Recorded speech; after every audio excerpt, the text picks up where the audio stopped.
So good afternoon. Hi. Hey, how are you feeling? Yeah. Yes. All right. Nice intimate space. Lots of people here today, as there always are, for the Seeger Centers and the Taiwan Education Research Project's yearly signature series, the Taiwan Roundtable Series. Thank you so much for being here. I am Professor Eric Schlüssel, Associate Professor of History and International Affairs, and I have the great honor of being the director of the Seeger Center for Asian Studies, which hosts the Taiwan Education and Research Project. We're always really happy to host these events. We do a lot of things at the Seeger Center. Obviously, we have this commanding view out over Washington, D.C. So we engage a lot in the policy world. We hold cultural events. We're a Big Ten for Asian Studies. But one of our most important programs is in Taiwan Studies. We're very proud of being, I think, perhaps the East Coast's strongest program in Taiwan Studies. Is that accurate? Working on it. Very nearly the East Coast's strongest program in Taiwan Studies. We couldn't do it without the support of our funders. We're very proud, especially, to be a space where when we have conversations about Taiwan, they're not just about Taiwan, they're with our Taiwanese colleagues. Unlike certain media outlets, we always remember that when we have some commentary on Taiwan, Taiwanese voices are in the discussion, maybe even at the center of the discussion. That's one of the great things about these Taiwan Talk series. So without further ado, I'm going to hand the mic over to my assistant director, Richard Haddock, who's also the co-director of the Taiwan program, who will introduce our speakers for our talk today. Thank you so much, Richard. Thank you, everybody, for being here.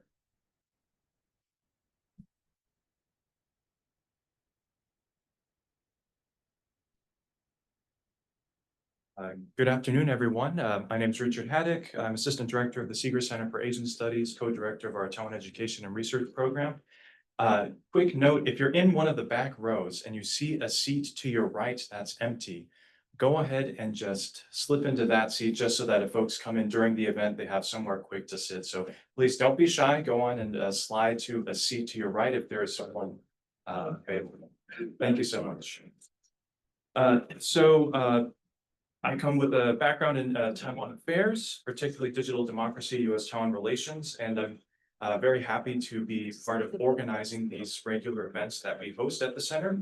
So the Taiwan Roundtable, which is the event series we're here today for, is part of a long-standing public forum at the Seeger Center to explore, highlight, and debate salient issues in Taiwan affairs, reflecting the Seeger Center's role as an intellectual crossroads between research and policy. And none of this is possible without the contributions of our intrepid staff members. We have Adam Bubinich, Bobby Kincaid, Mark Sheehan, and Lisa Lackney. Thank you so much for your efforts in putting events like this together.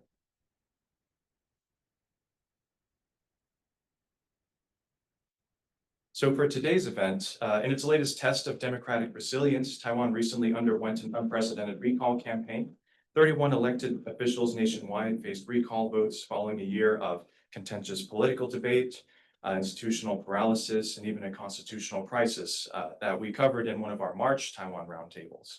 The Great Recall involved civil society groups and a wave of new social movement volunteers who sought to remove mostly opposition lawmakers representing the nationalist Kuomintang from office for a range of issues, including national budget allocation controversies, alleged legislative overreach, fears regarding maligned influence of the Chinese Communist Party, and other concerns. The counter-recall movement levied against the Democratic Progressive Party's politicians was also launched, but also did not garner sufficient support to cause a recall vote, with at least one indictment of petition forgery as a result. At first glance, the results of the Great Recall that happened this summer appear to be decisive. None of the 31 opposition officials were recalled after votes in late July and August. Though multiple districts had sufficient voter turnout and met the required threshold for yes votes, 25% of registered voters, even these districts lost because no votes were higher. It appears that a divided government is here to stay in Taiwan, at least until the next election cycle. While the Great Recall has been lauded as another successful chapter in Taiwan's democratic development, it may also reflect an increasingly polarized national debate on domestic politics, foreign policy priorities, public trust in institutions and electoral mandates, weaponization of democratic mechanisms, accountability of elected officials, and the ability of political parties to seek and act on consensus. So what are the implications of the Great Recall on Taiwan's political, economic, and democratic future? What do the results suggest for U.S.-Taiwan relations in the near term? Our lineup of experts, all of whom, by the way, have written and published on this topic, are assembled today to help us unpack and address these timely questions.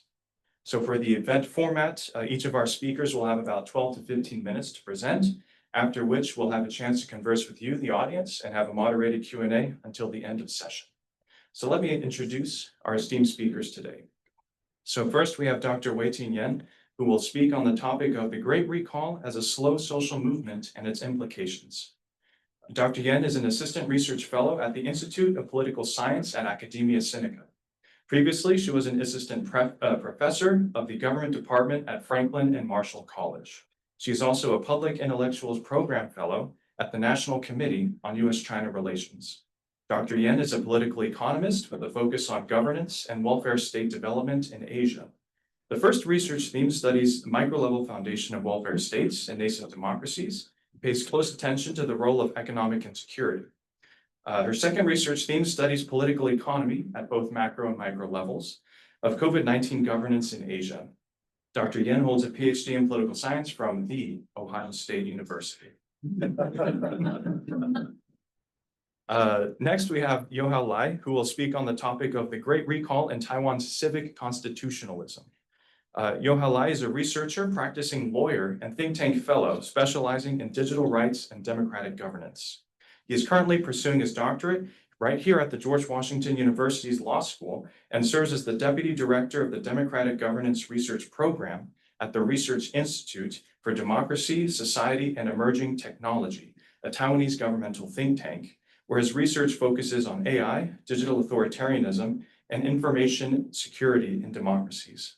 He is also a member of the Taipei Bar Association's Human Rights Committee and serves on both the Constitutional Litigation and Digital Rights Task Forces at Taiwan's Judicial Reform Foundation. He previously served as a legal and policy advisor to the President of the Judicial Yuan, Taiwan's highest judicial body, and clerked for the Chief Justice of the Taiwan Constitutional Court. He holds an LLM degrees from the National Taiwan University's College of Law and Harvard Law School. Lastly, we have Dr. Raymond Guo, who will speak on the Great Recall, democracy, and U.S.-Taiwan relations. Dr. Guo is the inaugural director of the Taiwan Policy Initiative and a senior political scientist at RAND. He specializes in international security, international order, and East Asia. He is the author of 2 books, and his work has been published in International Security, the Journal of Conflict Resolution, Foreign Affairs, Foreign Policy, and War on the Rocks. He holds a PhD from Princeton University and has previously worked for Fordham University, the United Nations, the National Democratic Institute, and the Democratic Progressive Party of Taiwan. So first up, we have Dr. Yan, who will present. Thank you.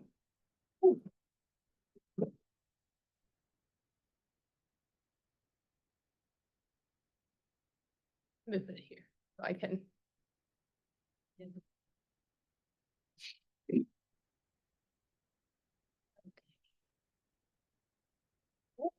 Okay.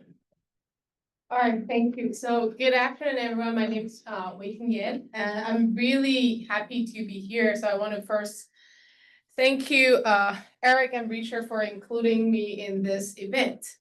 So with 15 minutes, 12 to 15 minutes, I think I'm going to share 3 major points about the recall. All 3 points in my view are, I think, have important geopolitical implications. And so my remarks will not only focusing on Taiwan's domestic politics, but also why this recall matters for international observers, especially for why and how it matters for DC. So the first point I want to make is that we should view the recall as a decentralized, bottom-up, civil society-led social movement that lasted for over a year. So when discussing the recall, international observers, if you look at the outcome of the recall, you can very quickly conclude that the recall was a complete failure because no legislature were successfully removed. But I will argue this perspective is too narrow. We need to separate the first 2 stages of the recall from the third stage. So the first 2 stages essentially are a process to try to collect 11% of this registered voters' signature in order to advance to the third stage. And so what we basically observed was that there are 31 districts in Taiwan, and they're all KMT dominated district, that were able to collect enough signature and to pass the threshold to advance to the final vote. That was unprecedented, and it in and of itself was truly a remarkable effort. Why? Because if you think about it, it basically means for months, those citizens organized, one in a very decentralized way. They go neighborhood by neighborhood, trying to collect signature by signature. I observed some of them on the ground. It was very time consuming and it was not cost effective at all. If you think about it, it's not rational. And the amount of time they're willing to spend just to collect one signature.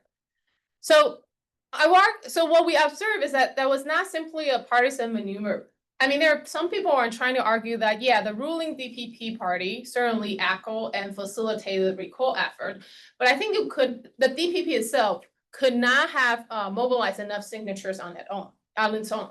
And I think case in point is that if you look at the KMT, who also tried to mobilize its base to recall DPP legislators, they failed. They didn't pass any single one of the district, and they even got themselves into legal troubles by forging signatures. So we have to look at what fueled this bottom-up mobilization that made people willing to stand outside to collect signature for at least like 6 months. I think that there are a couple of factors, answers. But for me, most importantly is that one, the civil society is deeply frustrated with Taiwan's constitutional deadlock caused by the minority government situation. And second, which I think is more important, is a lot of the people who were willing to go out on the street and collect signature, they are very fear that the KMT dominated legislatures is undermine democracy from inside. So with evidence of cutting the defense budget, trying to expand the legislative power partially unconstitutionally, and basically trying to paralyze the constitutional court. So it was basically a response by the civil society feeling the urge and the need to act to correct the constitutional dysfunction. And so that energy was first channeled through the Bluebird movement in May 2014, and then gradually grown over time to become the backbone of the Great Recall movement. And so even though the third stage, the final vote, did not succeed, I think the first 2 stages reveal something actually very important, which is that Taiwan's civil society is capable of organizing itself to resist, especially if you look at what brings them together is to resist under the banner of the Chinese Communist Party to defend Taiwan's slogan. And I think this is important, this matters, and I think it actually matters for DC. Why? Because DC cares so much about Taiwan's willingness to fight. That's the question everybody asks when they're in Taiwan. But if you think about it, in modern conflict, and especially with Taiwan's geography as an island, the likelihood of a blockade or quarantine is just much more likely than a direct battleground confrontation. And so if that's the case, I think the key area DC has to look at is not necessarily Taiwan's willingness to fight in the war, but its capacity for societal resilience and the ability for the society to organize itself to resist and try to maintain normal life as much as possible when there is a crisis. And so I think what the recall basically show us is that it basically show us who those critical citizens are that can stand up, well organized and mobilize when Taiwan's democracy is under threat. And so like, again, remember these are the group of people who are together because they have the fear that democracy is undermined by the CCP. So they will be the group of people, they will be the backbone of Taiwan's societal resilience, I believe, if China were to blockade or like quarantine Taiwan. And one more point about this is that I think an extra important point of this movement is that unlike previous social movement, most of the social movement in Taiwan are urban bias. It's mostly happening in Taipei. This, I will argue, is the first time we're seeing a truly decentralized kind of civil network emerging. because they all had to go back to their district and mobilize at the district level. And I think it brings a new kind of new foundation, I think, to build Taiwan's resilience that we should pay more attention to moving forward. So that's my first point. My second point is that, so I think in this recall process, it also revealed two very different ways how Taiwanese citizens think about the current status of Taiwan's democracy and security situation. So to some extent, if you compare the pro and against recall camp, they're not talking to each other, they're talking past each other. But one thing I want to note here is that, but even for people who are against the recall, I do not think it's equivalent to say they are pro-China. So very quick summary of their narrative. The pro-recall camp, as I mentioned briefly already, they basically ground their argument in sovereignty. They have this tremendous fear that the current legislature is basically undermining democracy from inside. And many of them, I would say, even fear that some KMT legislatures are actively cooperating with Beijing and do what Beijing wants them to do to undermine democracy from inside. So for a lot of the recall people, pro-recall camp, the recall for them is a defense of Taiwan's sovereignty and democratic survival. But the anti-recall camp, on the other hand, I think they're not necessarily pro-China. Many of those anti-recall camp basically believes that democracy requires checks and balance, and legislative counterweight is very essential. So for them, voting against the recall was not about endorsing Beijing. It's just about maintaining institutional balance and keeping the executive legislative structure as is. And so what it tells us is that the anti-recall camp does not buy in the argument that the Taiwanese democracy is being undermined with the KMT-dominated legislature. Instead, I think they will argue that what the recall is trying to do is to reduce check and balance, which for them is an essential principle of healthy democracy. So if anything, I think they think the recall movement is undermining democracy. So you can see how the two logics are flying over each other.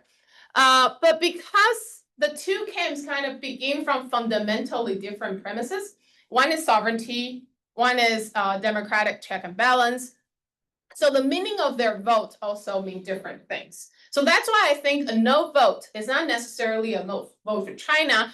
We see this in the headline the next day after the recall, and I disagree with that. I think a no vote is just a vote for stability and for letting the legislators finish their term. And I think this divergence of narrative also reflects a deeper and broader partisan divide right now in Taiwan over cross-strait relation. So generally speaking, if you talk like pro-recall camp, they are more distrustful of China, and they're more supportive of having alignment with the United States.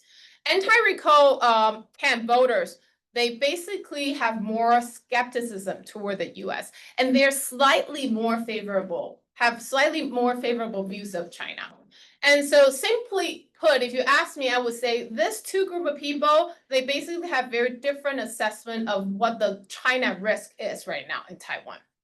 And I think for Washington, this is critical to understand this nuance that in this recall, the split in Taiwan is not between pro-China or anti-China. It's a divide between citizens who prioritize sovereignty at all costs and those who prioritize institutional balance, even if upholding institutional balance means tolerating Beijing's influence to some extent. So that's my second point. My third point is, despite a very busy 6-7 months in Taiwan, despite the dramatic development, basically after the recall, nothing changed in Taiwan's underlying constitutional structure. The balance of power remains the same. It is a minority government facing opposition-dominated legislature. So the real question now is how political actors will they change their behavior in response? This part is way to be observed because the new legislative session will start on September 19th, which is tomorrow. So we will only get a better idea once they start their session again. But I would say there are a couple of areas I will look for or observe. One is the defense budget. So we want to look at whether the defense budget is cut, delayed, or it's allowed to move forward. I think it will be an early test of whether the legislative obstruction continues. Second, another area we'll look for are so there in the recall, even though it all failed, there were 7 legislators that passed the 25% electorate threshold. So they're very close to being removed. And so I will observe their behavior. Do they, because of that recall process, make them willing to compromise, moderate their stance, or because they now cannot be removed, they double down on what they are doing? So that's the second thing I'll observe. The third thing then I'll observe is basically how the Lai administration adapts. We kind of see him does some trying to send out signal to compromise, but I don't feel like we will completely get the full idea until the legislative session begins again. But I think it's very important to observe whether he's willing to compromise for the collective good, and to whether he's able to find new mechanism of negotiation or power sharing. If he doesn't, and we see the dynamic continues, then Taiwan basically risks a continuation of gridlock, and that will be bad news for Taiwan because it's to forge a unified voices against China's rising aggression, you need to have cooperation and compromise domestically.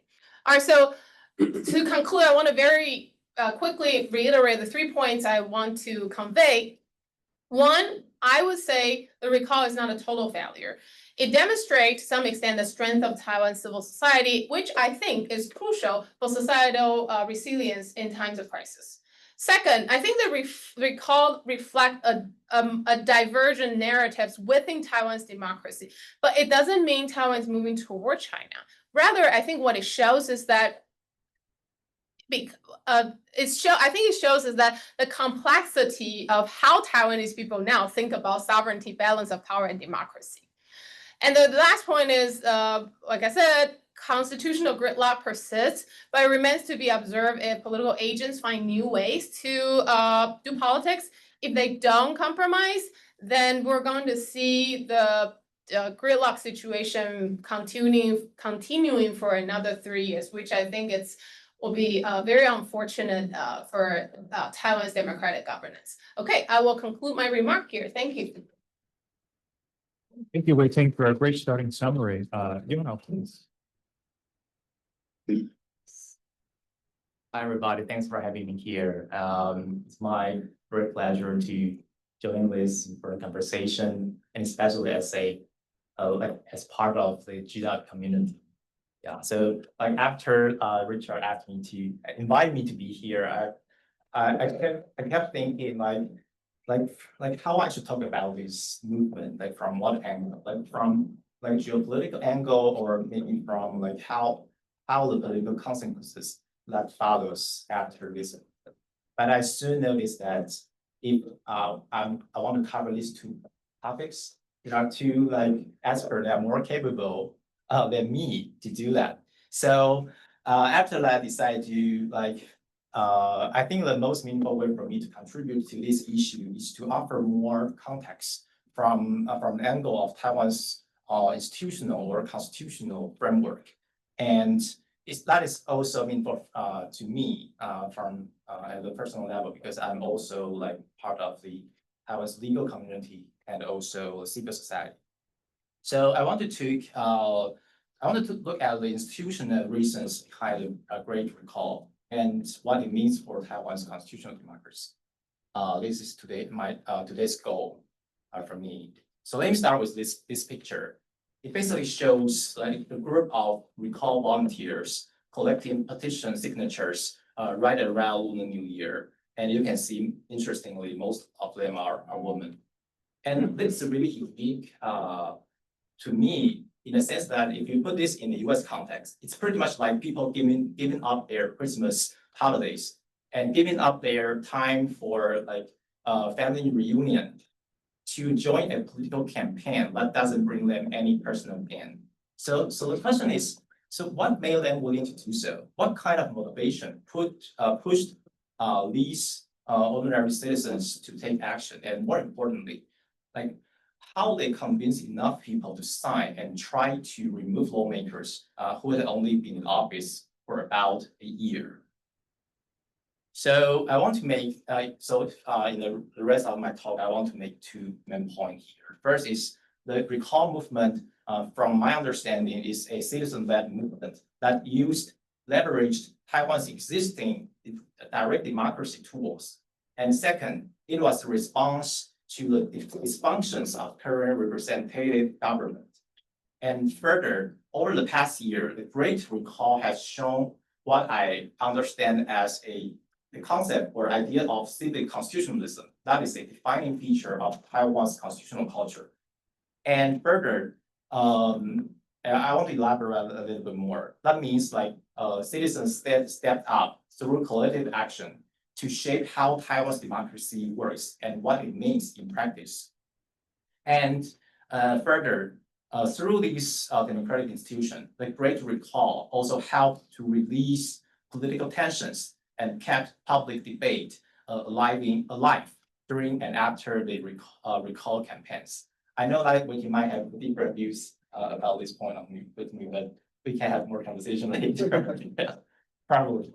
Okay, so I want to start talking about what happened to Taiwan, what problems of Taiwan's current representative democracy, democratic systems over the past year. But to understand that, for those who are not that familiar with Taiwan's constitutional or political system, I will first explain a little bit about the basic structure of Taiwan's democratic system.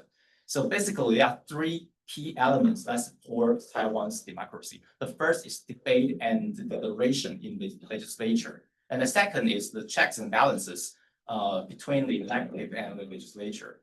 And the third is the constitutional court, or we can say judicial review or constitutional review. And that is extremely important to Taiwan's current constitutional system, is in the sense that minority lawmakers and also top government bodies, when meet specific legal requirements, they can directly send the petition to the court to ask them to step in to address critical constitutional disputes. And this gives the court a way to help address political conflicts. But what happens since 2024 is that since Taiwan entered a period of divided government, we started to see some problems that we didn't see under the unified government from 2008 to 2024, right? Yeah, so the first one is under Taiwan's system, the legislature can make laws and review budget. And on the other hand, the executive has the power to veto. The problem is that the veto can easily be overturned with just a simple majority in the legislature. That means the current KMT and TPP majority can easily block any challenge from the DPP government, even though they try to use the veto to fight against. And the other point is that in theory, the executive can dissolve the legislature and call a new election if they want to address the serious political conflicts between different parties. But that will only happen after the legislature initiating and passing a no confidence vote against the executive. And in practice, that has never happened in the history of Taiwan's democratic practices, because elections are just too costly, too tiring, and too politically risky. So making it unlikely that lawmakers in Taiwan will trigger this mechanism. So the consequences is that Taiwan current system makes it hard, very challenging to solve conflicts during the divided government period. That's the first point. And the second point is that over the past year, the intense party conflicts has made it harder for the legislature to deliberate.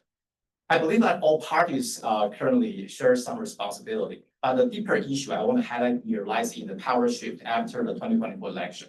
So while the KMT didn't win the presidency this time again, but at least it regained the control of the legislature by teaming up with the TPP.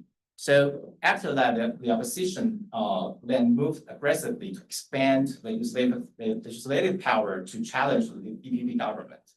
And in May last year, they pushed through bills with various, I would say, procedural flaws or abuses. For example, like keeping final text secret until the last minute, or like trying to bypass real debate.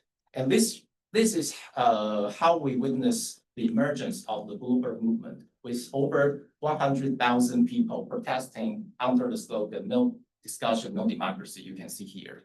And eventually, the Constitutional Court stepped in, striking down most part of the law and warning of the serious flaws in the legislative process. But in the end, the Constitutional Court itself also became part of the conflict. While the court ruling followed past precedent, I can endorse that as a constitutional lawyer practicing in Taiwan. But the opposition accused it of being captured by the DPP. I mean, the court has been captured by the DPP government. So in October last year, after 7 justices stepped down, there are only 8 sitting justices remained. And the opposition decided to do 2 things. The first thing is it elected new nominees, and then it pushed forward a new law requiring at least 10 sitting justices to deliberate any cases. So putting them together, these moves can effectively paralyze the court. So this is why you can see the picture here. Some lawyers noticed that, so they decided to protest on the street in the roads. So today, we've already witnessed the outcome of that. Throughout the past year, or at least 10 months, the Constitutional Court in Taiwan has effectively paralyzed without issuing any substantive rulings. So leaving Taiwan without any functioning mechanism to resolve executive and legislative disputes. And this is something happened after that. That's in early January this year, because major budget cuts sparked strong public criticism, especially cost to national defense. That is something I believe most of you here might be more familiar with. But I only want to highlight one example, is that the Control Yuan, Taiwan's top ombudsman, which is also a parallel constitutional body to the LY, had 96% of his budget cut. This was just another sign of how unstable Taiwan's current political system has become. And I believe it was from this dysfunction of Taiwan's current representative government that the recall movement emerged. So many citizens felt they couldn't just sit and watch the legislature abandon real debate and deliberation and began overreaching its power, and thereby threatening Taiwan's constitutional democracy. And as I will explain next, this kind of collective action from citizens to support Taiwan's democracy is a core part of how Taiwan's constitutional and democratic system works. So I want to start here by highlighting that Taiwan's democratization in the 1990s wasn't just about holding elections. It was also about making political participation part of the constitutional system. So that basically means if you have ever had a chance to read the history about Taiwan, for over 40 years of authoritarian rule, there was no real or meaningful nationwide elections. But that began to change in the 1990s with the widely student movement, as the picture I show here. And student protesters started to call for political reform. And since then, Taiwan has amended its constitution 7 times, making both the president and the legislature elected by popular vote. And today, even the constitutional amendment must be approved by people through the national referendum.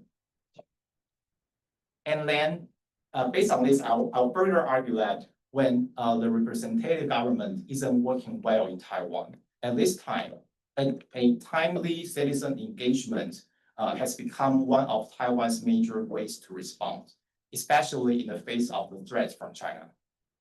So over the past 2 decades, as the pressure from China has emerged, Taiwan has witnessed several major civic movements. I'll only highlight 2 here. So in the 2012, the anti-media monopoly movement pushed back against pro-China business to take over Taiwan's media. That's one example. The other example is more famous.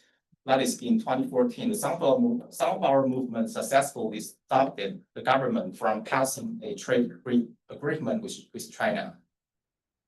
And beyond that, I want to say that the collective citizen action is not only limited to street protest. Actually, in Taiwan, people are regularly take part in politics through institutionalized democratic direct democracy mechanisms. For example, if you look at the 1914 ROC Constitution, thanks to the US, because of the influence of the US progressive movement in the early 20th century, it even includes the referendum and recall as the constitutional rights in the text. That means when people are exercising, when people are trying to promote recalls, they're exercising their constitutional rights. And later, during the democratization, making these tools actually work became an important goal for the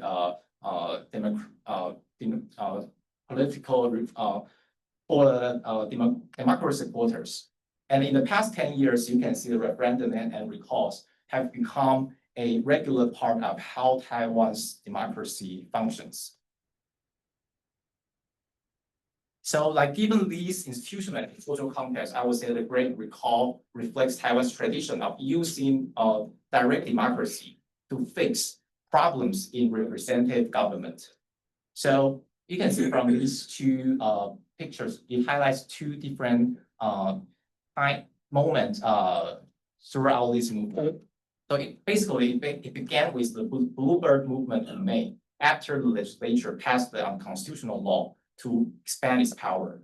But the recall didn't gain real momentum until late last year. You can see the picture from the Taipei Times, when the lawmakers passed laws that paralyze the constitutional court and also make future recalls harder to initiate. That is the moment the movement shift to a new phase and try to promote recall to push back against the legislature. And then in early 2025, after the major budget cuts hits the public services and society and also national defense, the recall campaign finally gained nationwide support and eventually gathered enough signatures to move forward to get on the ballot. So that's basically something I want to go through for you all to understand the context and the constitutional and democratic implications of this recall. So, like, even though now we all know that the result of this movement, I believe the institutional root causes behind the recall and also the process itself are still very important. So first, I want to highlight here is that I still see the recall as an example of Taiwan's civic constitutionalism, aiming to fix the problematic representative government system through a civic initiated driven collective action. And beyond that, I also want to highlight that the movement also strengthened Taiwan's civil society network in the sense that you can see many news articles covering this, like after the vote, many recall groups, they shift their focus and their roles to monitoring local politics and also promoting civil defense. And I believe both of them are really important for us to pushing back against China's local influence and also building Taiwan's resilience in the face of future conflict. And that is the other point I want to make here is I also think the Great Recall is a way to channel growing political tensions in Taiwan, especially those made worse by the failure of the representative politics nowadays. To remember, a recall in Taiwan's constitutional system is still a democratic tool. It gives people an institutional way to address political disputes rather than letting those conflicts spiral out of control. So maybe you can imagine another scenario. If without the recall, it might be hard to say where all the anger and polarization happening throughout the past year that might have gone. maybe we might witness another sunflower movement at some moment if we can't channel those political tension and pressure through these institutionalized mechanism. And also at the very least, it gave us a clear result with winners and losers and help us to clarify the public opinion and then to reset the future policy priorities. So here comes to my last slide. I want to show that actually at this moment the reflection is already underway in Taiwan, both from policymakers and also from society, civil society. And I just want to briefly share a few of my own takeaways. The first is that the vote made it clear that the DPP needs to offer a stronger and more inspiring policy vision, especially aiming to reconnect with younger voters. And the second is that it must do better on economic and livelihood issues. The results of, and I believe in this sense, the results of the US-Taiwan tariff talks negotiation will likely be a key test. And third, I believe that DPP needs to find a better way to engage with the opposition party in the legislature at this moment, whether by building common ground or maybe strengthen its agenda setting power. And in the long term, I believe the constitutional reform to restructure Taiwan's government system or checks and balances is necessary to fix the deeper weaknesses in our political system. But this kind of reform will take time, and I will wait for the right legal or political conditions to come in the coming future. So that's basically my conclusion. Thank you so much, Johan. Oh, thank you all for having me here. It's great to be here. Thank you, Richard. Thank you, Eric. It's always great to be back in UW. I live in Minneapolis, so it's way warmer here. It's great. Thank you so much. I'll be talking about the Great Recall of Democracy and US-Taiwan relations. I'm gonna, just mostly agree with everything that Wei Ting and Yohao said. I think Yohao in particular, I was like, oh, crap, he's already covered everything I'm gonna say. So, but just in terms of discussion today, just give a little bit of baseline context and then talk about the deeper problems that I think have led Taiwan's system to a point where recall was seen as necessary by a good chunk of its population. And then wrap up with a discussion of the impact on US-Taiwan relations. Oh, I see. So in terms of the context, I agree with both Wei Ting and Yohao that this was primarily a grassroots-driven campaign. We really can't see this as like something that, say, the DPP kind of is drummed up and pushed forward. I mean, political parties in Taiwan and actually in most of the rest of the world are much smaller than they are in the United States. Simply getting that many people out into the streets over the course of a year is beyond most political parties, if not all of them, in and around the world. I think the potency of the recall mechanism going forward is probably going to be decreased. It seems like it's not as effective a tool for resolving differences between the executive and the legislature. And kind of as I was hinting earlier, I think that's actually an issue. You need institutional safety valves to get past this kind of gridlock. And when they don't exist, it's not like the issue goes away. It simply festers and explodes at a later point. Lastly, I want, in terms of context, discuss perceptions in the United States. Everybody here in this room cares about the recall 1,000 times more than anybody else in the rest of the world. The fact that you're all sitting here right now listening to us talk about it, I can guarantee to you the people in the Department of Defense or the State Department kind of don't give a shit. And we're going to come back to that because that's important in terms of the implications of the recall for US-Taiwan relations. So as I wrote at the time of the recall, a second, I have notes here and I don't remember what I was going to say here.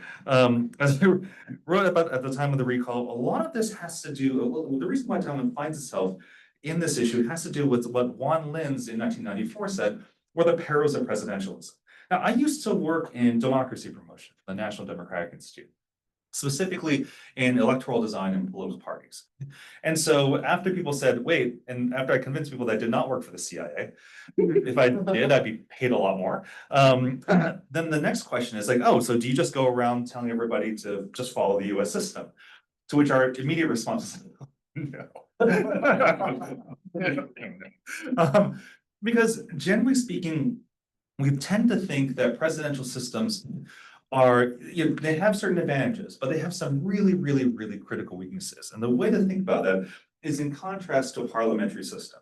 In a parliamentary system, the legislature, the prime minister is part of the party that gets the majority or some sort of coalitional majority in the legislature. So legislative authority and executive authority are essentially fused in these types of systems. You often have multi-member districts. So you can make coalitions across different parties because you're not competing against each other, right? One seat for me doesn't necessarily mean a not seat for you. We can actually, combine, come together in agreement on certain policy issues, disagree on others, but the coalitions are much more fluid. As a result, you get proportional representation there, so there are fewer wasted votes. I'll come back to that.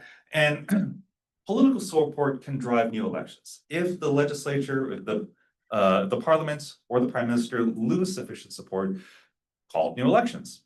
By contrast, presidentialism has two issues that Wanlund identified. One, dual authority. Who speaks for the public? The president says, look, I speak for the public because everybody voted for me. However, if you're a legislature, right, if Congress as a whole says, no, this is our position, then don't they speak for the country as a whole as well? If you are an individual legislator, don't you speak for your constituent in a way that the president doesn't even speak? You have this problem of who speaks for the public, whose authority matters, and there's very little institutional mechanisms internal to these systems to resolve who has greater authority and legitimacy. The next is the fixed term of office. Unlike in parliamentary systems where you can call elections at any time, so you have a much closer alignment between the level of political support in society and also in the legislature in political institutions. In presidential systems, we have to wait until we rotate around the sun a certain number of times. The next election here will be what, like 1,262 days, but who's counting? We just have to wait. And lastly, there's what we call du verges law. In most presidential systems, you have a first past the post system. In other words, whoever gets 50% of the vote plus one wins that seat. The other 49% of the vote minus that one, all those people just wasted their votes. This leads to a fairly rigid political system, one that institutional power doesn't always reflect, and in fact can be very different from the actual degree of public support in the society. You have an exclusionary party ID because du verges law. Sorry, I can explain what it means today. Du verges law means that you tend to have only two parties because you're each vying for that plus one. You try to take as much of a centrist position as possible, dominate the center position so that you kind of capture as much of the electorate as possible. So you end up with only really two political parties in this type of system. And because of that, every vote for you tends to be also a vote against the other party. You get these exclusionary party IDs, identifications, and the voters tend not to flow between parties as much. And a key issue here are the party institutions themselves. In presidential systems, you really have to have effective parties because if it's such a rigid system, it's those institutions that draw in people, draw their enthusiasm, take their opinions, form them into policies, and then get them executed in the legislature. So we have in, I think, political science, in history, an ideal version of a modern mass party. One that has broad support throughout society, has strong institutions to collect that opinion, determine those policies, select and train leaders, they mobilize for elections, and because they have these strong institutions, they can be accountable. If I lose in this election, if I'm the party leader, I will step down. I will have reforms. We will figure out how to take our institutions and better attest to what the public wants to say and kind of challenge through the political process. There we go. Now, when we think about parties on Taiwan, a friend of mine told me that a friend of his in the Pentagon said, look, there are only two real parties in Taiwan, the DPP and the Chinese Communist Party.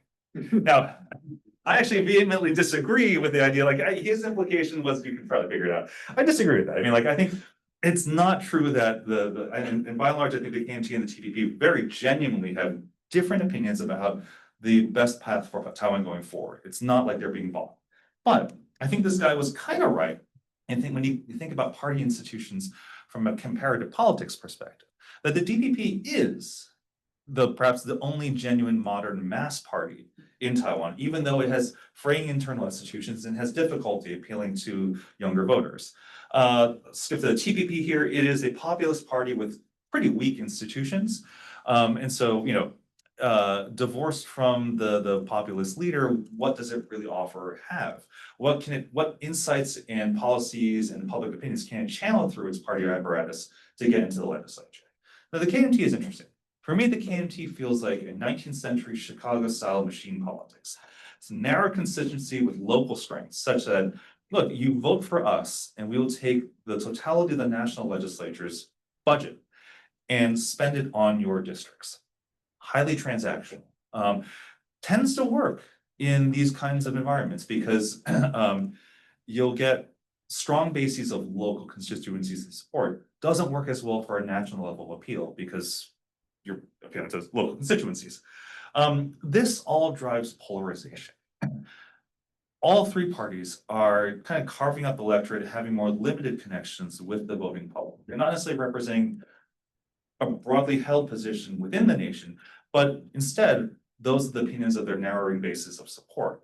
This also disincentivizes cross-party appeals. Why help work with another party if it's actually better for me to crap on them as much as possible, since it actually reinforces my foundation of support in my own constituencies?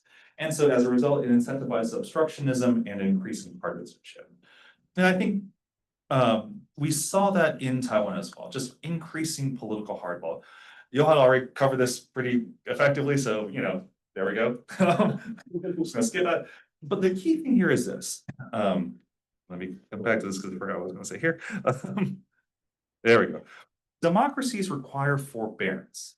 That just because you can blow up the political system to reinforce your majorities, you still don't do that because you have to, one, see other parties and other political institutions as able to legitimately exercise political power. And that we all benefit from a system where we can stop ourselves from just going up to the edge and pushing over. You don't change the rules on the electorate during an election or afterwards. So for example, Wisconsin. I mentioned I live in Minnesota, right? So Wisconsin right next door, this constantly happens over there. A Democrat comes into power, and this is in a single direction here. A Democrat comes into power in the governor's office. And what does the legislature do? Strip all the powers out of the governor's office before that person is seated. You've changed the terms of the election. You've changed what people thought they were voting for. During the election, the Wisconsin voters thought, like, oh yeah, I'm voting for this guy to have these powers. Before that guy is seated, all those powers are stripped out. It's that kind of political hardball that drives further and deeper polarization and has deleterious effects on democracy. And I think here, in terms of Taiwanese democracy, I mean, we're already seeing some just negative impacts. I mean, apologies for the next picture. But like, really? Nazis again? Just like, seriously? Even so, the Chinese spouse issue as well. In my personal view, I thought that the idea of sanctioning or otherwise deporting Chinese spouses of Taiwanese citizens for speaking out, like, look, it just makes Taiwan's democracy seem weak. That it is not strong enough and not big enough to encompass voices that are critical or otherwise disagree with Taiwan as an entity. Taiwan has a really strong democracy, and therefore is strong enough to encompass even voices like this. So when we think about the problems of presidentialism and the kind of weakness of the recall, I think we come back to these issues that there is right now very few mechanisms other than direct action in the streets in all cases to resolve the fights over legitimacy and authority between the legislative branch and the executive branch. For terms of office, we got a long time to wait for the next election. There we go. And because of this, the kind of increasing polarization, partisanship, this mutual animosity is increasing, and there's little appetite for institutional. Everyone's thinking like, we did relatively well out of this, so we can just keep going, doing what we're doing, and hopefully at the next battle we can do even better. That is ultimately, long-term, not great for the state of Taiwanese democracy. Now, in the last couple seconds here, I just want to talk about the impact on US-Taiwan relations. As I mentioned, like most of the people here don't care about the recall. And so instead, they're much more focused on impacts. They want to see essentially a garrison state of Taiwan. They want to see a demonstration of seriousness of purpose, increased defense spending. That whole, when they mentioned 10% of GDP was kind of a joke, it's increasingly not a joke. This focus on the whole of society, of getting the entire society, blue, green, turquoise, whomever, to get behind civil defense. And, even a little sense of panic, I've been told, is almost expected. What they don't care about, how Taiwan gets the state of a garrison state, what it costs, and who's responsible for getting there. So a lot of the questions about the recall are these questions. How can you get different parties to come together, work together, and get it done? The problem is, sitting here in the United States, that tends to be a secondary question at best amongst people who really don't care how Taiwan gets there. They just care that it gets there, no matter what. And so, there are issues here where, our current Undersecretary of Defense for Policy has said that, look, if it becomes too destructive, if defending Taiwan becomes just too destructive for the US position, we should just abandon it. And on the way out, blow up TSMC. But as I write in War on the Rocks, I guess a week or two back, here we go. Yeah. I push back against this attitude in this particular piece. The US actually has a lot of leverage in this situation. You sitting in this room have some leverage in this situation, because when the US government says to Taiwan, hey, that looks really good, we want more of that, it cuts through polarization and makes issues of national defense, civil defense. It pulls it out of that political arena and says, all the parties, we want you to do more of that, get on it. And so insofar as you're able to influence people in Congress, people in administration, this is where we sitting in this room can actually have an impact on getting past some of the recall issues, getting past the difficulties that the recall has kind of generated, and focusing, for example, on civil defense and national defense for Taiwan. So with that, really looking forward to the questions. Thank you so much, Raymond, for a great presentation there as well, looking at political parties and their role.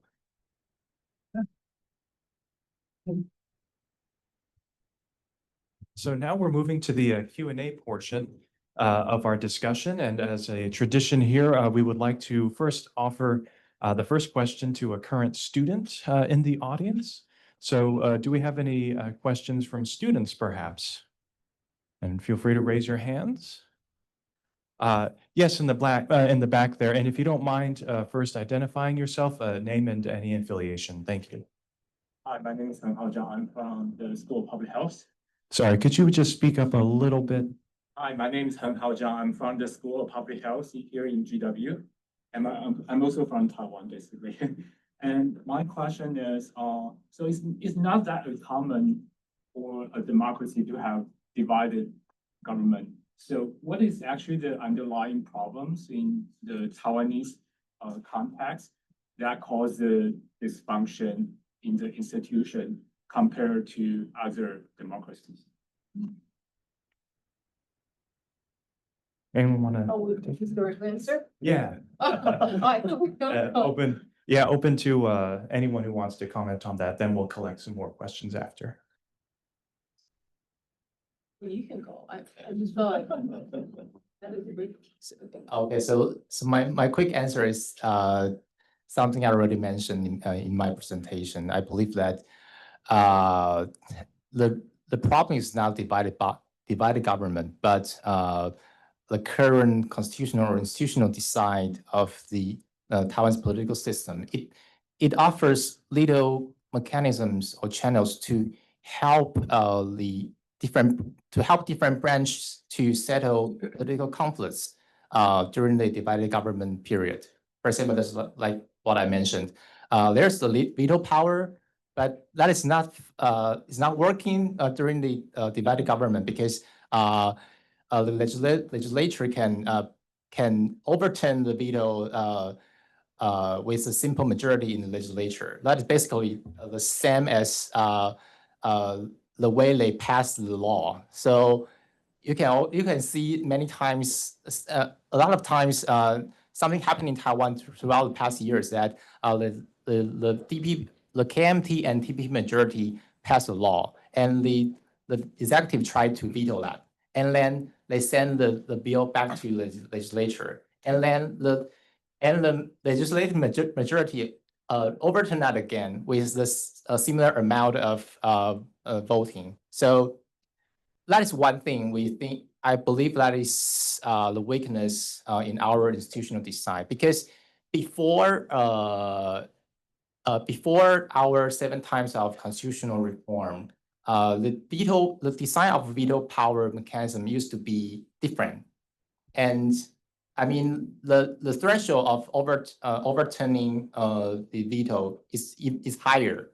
So that might help us to establish a genuine interaction or checks and balances between different branches during divided government. That is only one example of that, and there are a lot more I can say, but I'll stop here. Just very quickly, a few points. One, while divided government is common, but I feel like it is in a more polarized world right now, it is bringing more problems than before. And I think you already said it very clearly. Taiwan's constitutional system design is especially it especially doesn't function when there is a divided government, and you kind of saw it playing out last year. And the last point I want to make is that a divided government around the world, we may see quite a few in the world, but I think Taiwan's current status is different from a lot of other countries in the sense that so Raymond was saying democracy requires a certain level of forbearance. But in Taiwan, I think different political parties, to some extent, still have different ideas about national vision. And so that kind of divide is not just a divide at the policy level. Say, I want a conservative government versus liberal government. The divide is, to some extent, has real implication for Taiwan as a sovereignty and the boundary of that sovereignty, and to what extent it has to negotiate a deal with China. And so I think for a lot of people, that divide is saying something more fundamental than just how a democracy works. Okay. They've already said it much better than I can. Great. Sounds good. Well, thank you for your insights here. We'll open up to questions from the floor. I see a young woman in the second row. Sorry. Hi, I'm Chrislyn Massey, University of North Texas. And bear with me if this question isn't exactly up y'all's alley, but concerning the civic constitutionalism, Mr. Lai mentioned that it was mainly women who organized the campaigns and signature movements. Do we see a voter change happening with the engagement of civic constitutionalism? Are we seeing an increase in not only women, but also young voters wanting more democratic efforts and more of a change?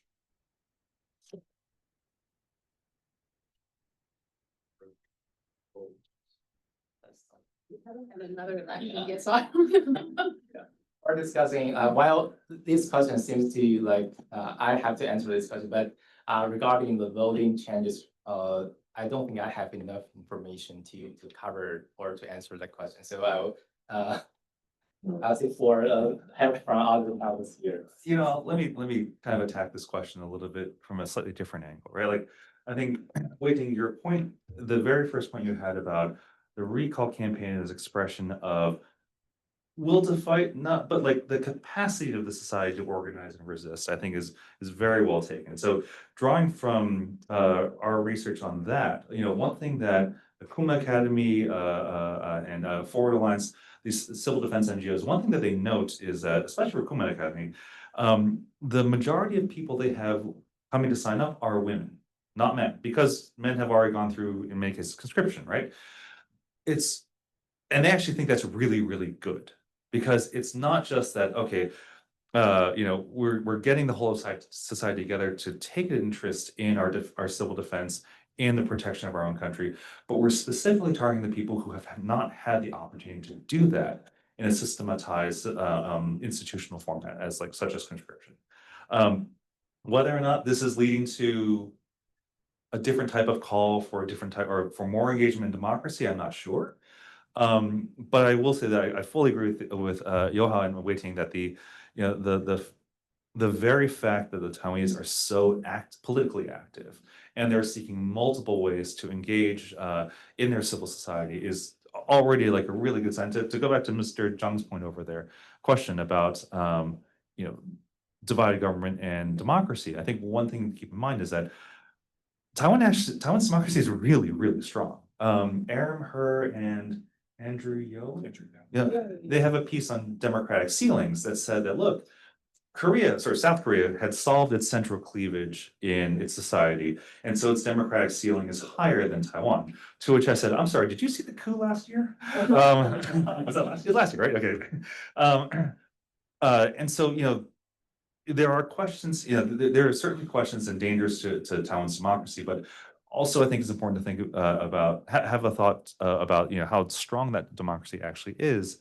And I think especially on the civil society level, just how many incredible opportunities there are for just ordinary people to get involved.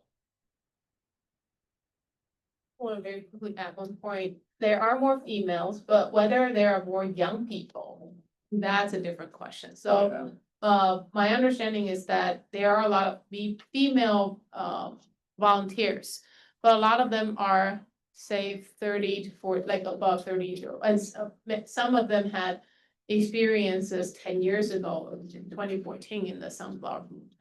Yeah, we see some people who are below 30, but I'm not convinced that it does actually generate young people's political participation.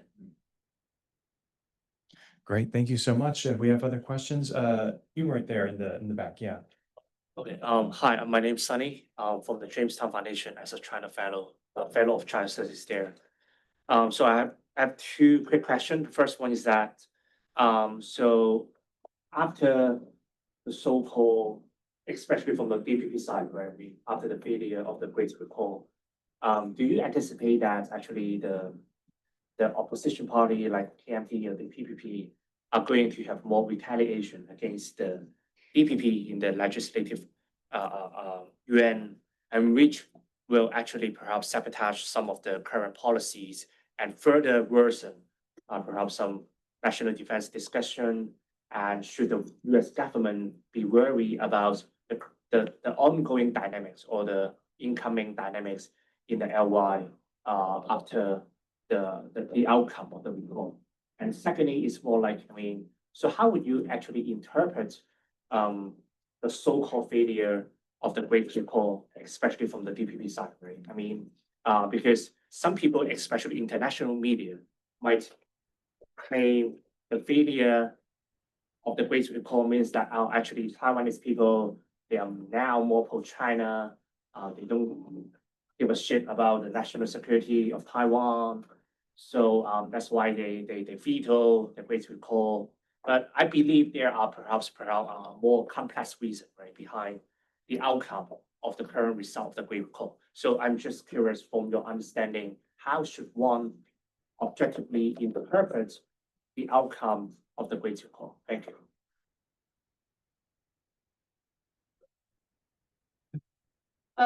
Okay, so as I say in my presentation, I don't think that a no vote is a pro-China vote. A no vote is simply a vote for continuing with the current executive legislative branch balance, and to continue giving mandates to legislators that were already elected to continue to finish their term. So I think that's what a no vote actually means. For your first part of your question, so like I said, we kind of have to wait it out to see once the new legislative session begins again. And so we won't really know what the KMT new strategy is moving forward, but I do want to mention one there are a couple of other moving factors. For example, KMT is trying to elect their new chair right now. And so who the chair is will have some impact on their strategy in LY. And the second thing is that my understanding is that they're going to also change their whip in the legislature. So in the previous two sessions, the whip was one of the controversial figures. So if they change who controls the KMT strategies in the LY, I think it will also have some impact. But we kind of have to wait it for another 2 weeks to get this part of the answer. Yeah. It's my turn. So I believe for your first question, what I would care more about is like how DPP should like change or trying to update its strategy to interact with the opposition party in legislature. Because while the new session is not started yet, but I anticipated that because of the outcome of the recall, it do reconfirm the legitimacy of the current composition of the legislature. So that's why in the end of my presentation, I emphasize that I do think that the DPP administration and also the DPP parties in the legislature should first to trying to provide a more compelling and more inspiring policy agenda to let Taiwanese people know what kind of future of Taiwan they want to pursue. That is one thing. The other thing is I do think they need to try to regain more policy how to say that agenda setting power, in the sense that because throughout the past 1 year, I do think the DPP administration and the DPP government as a whole is too defensive in many policy issues. For example, whether you want to pay $10,000 to the public, or if you want to follow the legislative majority to modify the criminal laws to address the child torture issues, something like that. There are some, or housing issues, so many issues there. Those issues many Chinese people are care about, but I don't think the DPP and government addressed them really well throughout the past year. That's for the first question. And for the second question you mentioned, what is your how to interpret the meaning of the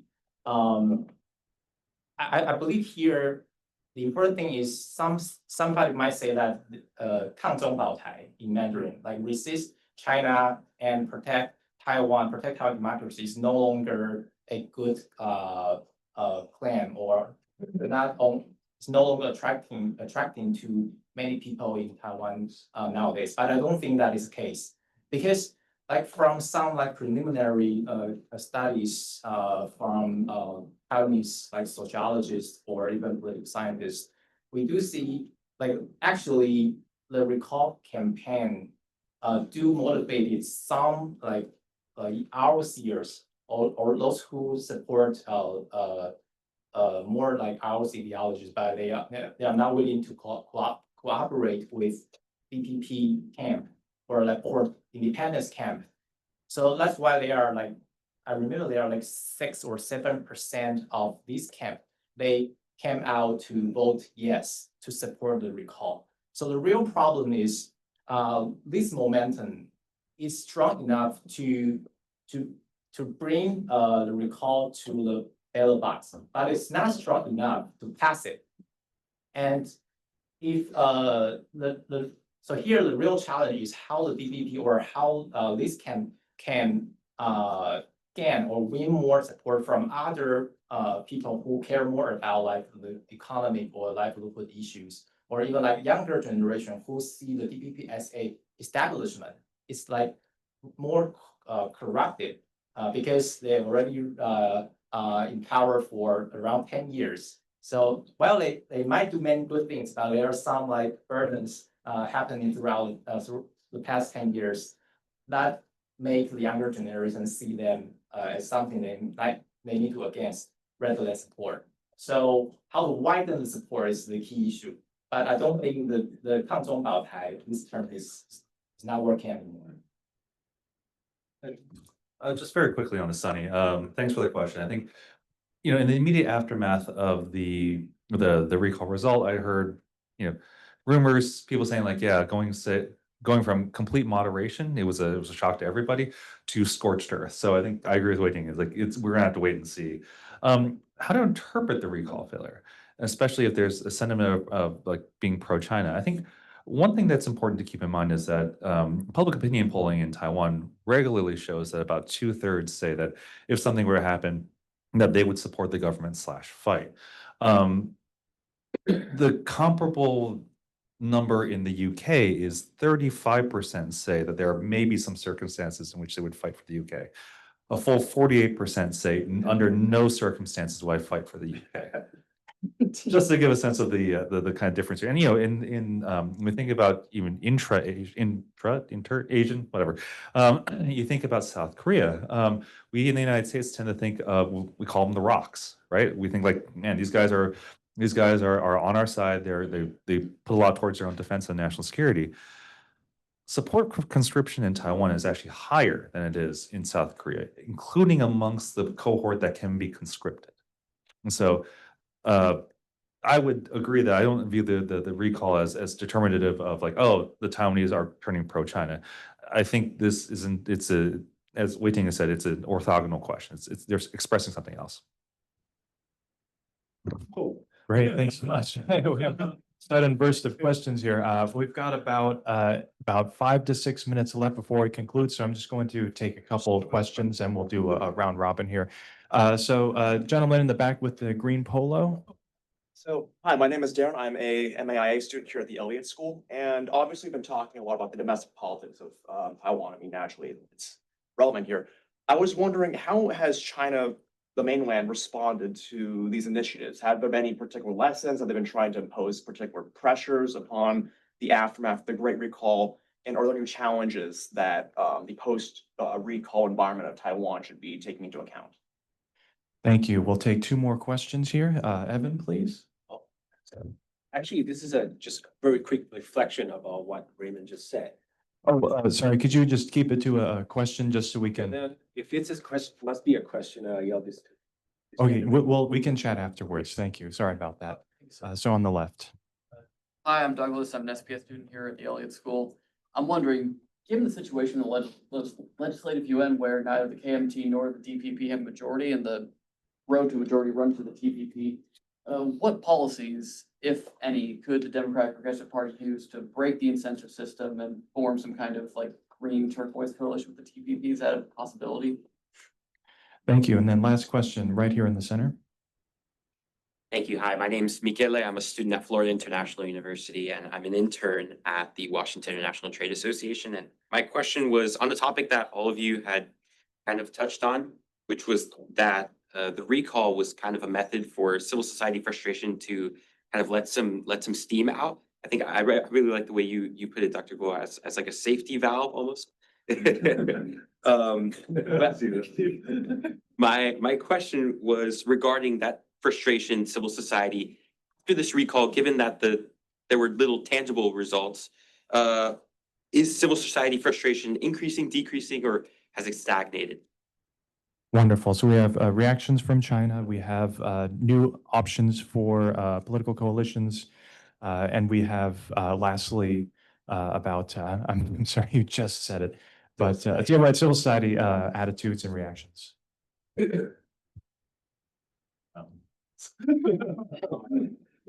I have a quick answer for the gentleman there.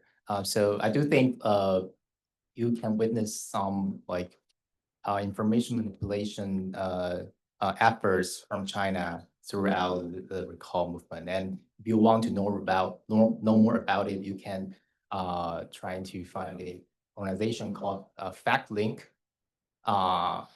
This newly established organization covers many like strategies or tactics that China tries to deploy throughout the Cold movement. So I'll just stop here and.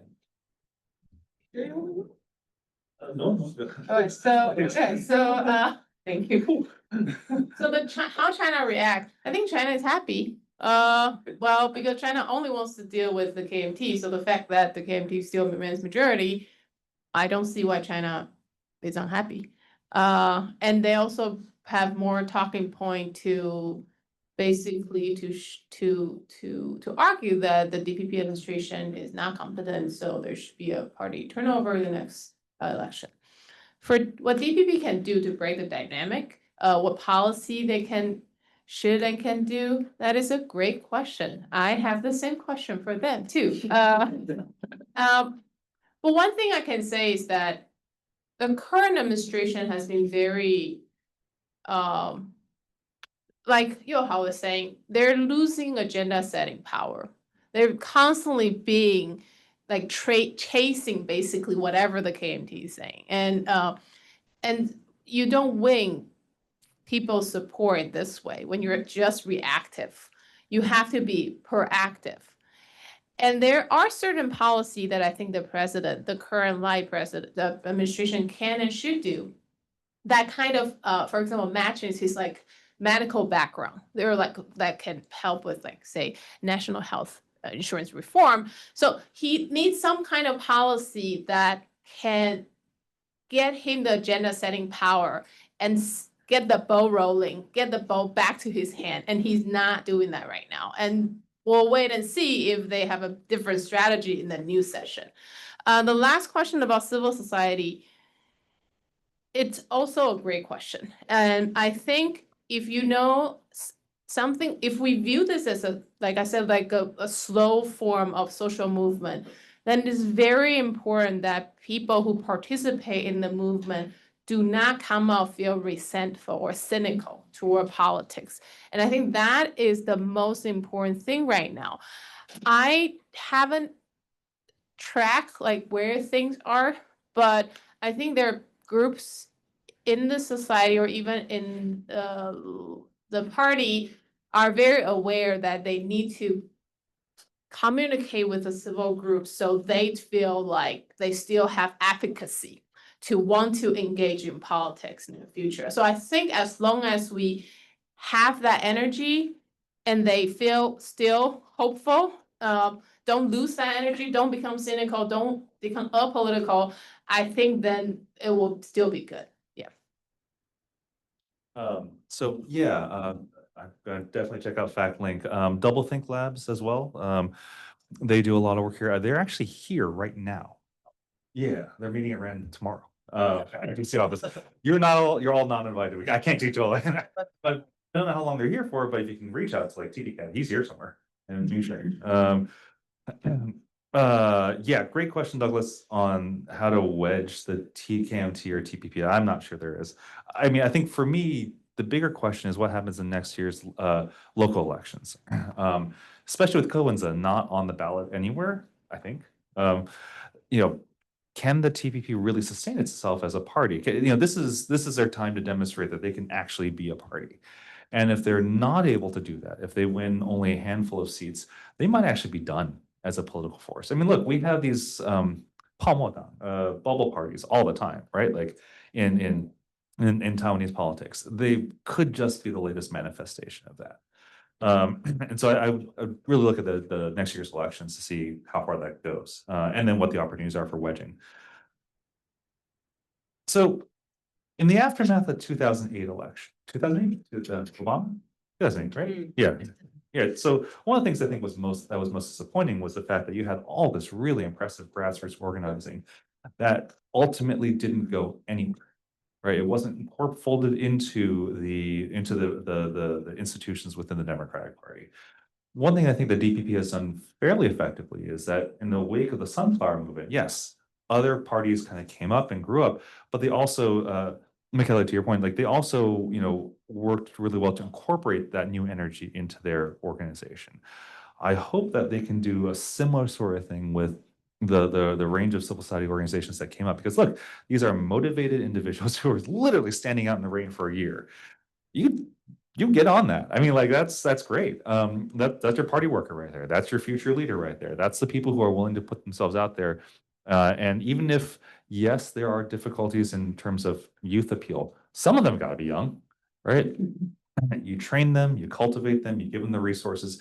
Yeah, sure, they may not win their first, second, third election, but eventually they'll make it there and they'll be the standard bearers for your party. Similarly, so I think for the TPP and the KMT, right? They're, especially the KMT, I think, realize like, oh crap, we just do not have the mobilizational capacity with civil society. Ideally, the lesson the opposition parties take from this is that we need to do a better job reaching out to those types of organizations. Hopefully, it's not the let's clamp down those organizations so they can't present threats.